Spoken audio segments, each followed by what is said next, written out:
আমরা অনেকে বলে থাকি যে আমরা শিক্ষায় টেকনোলজিতে পিছিয়ে আছি, এজন্য আমরা পিছিয়ে গেছি। আসলে কি তাই? আমাদের চিন্তা চেতনার সাথে বাস্তবতার মিল আছে কিনা এটার আপনাকে এক্সাম দিতে হবে। আপনারা স্পেন নামে কোন দেশের নাম শুনছেন?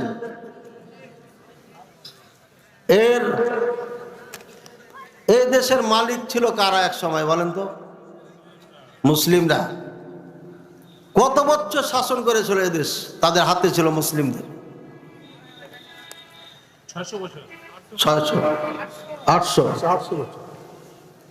বছর 800 বছর যে দেশের মালিক আমরা ছিলাম,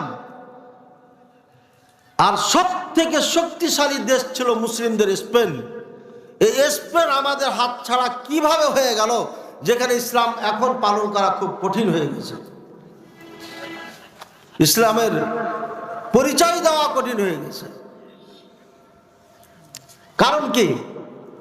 শিক্ষায় দীক্ষায় কম ছিল? জি না, শিক্ষা দীক্ষায় কম ছিল না।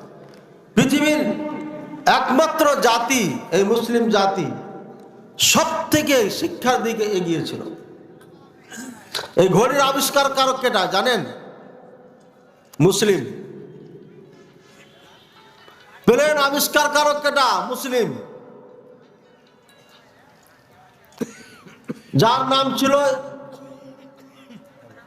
আপনার ইবনে ফিরিনাস, আব্বাস ইবনে ফিরিনাস।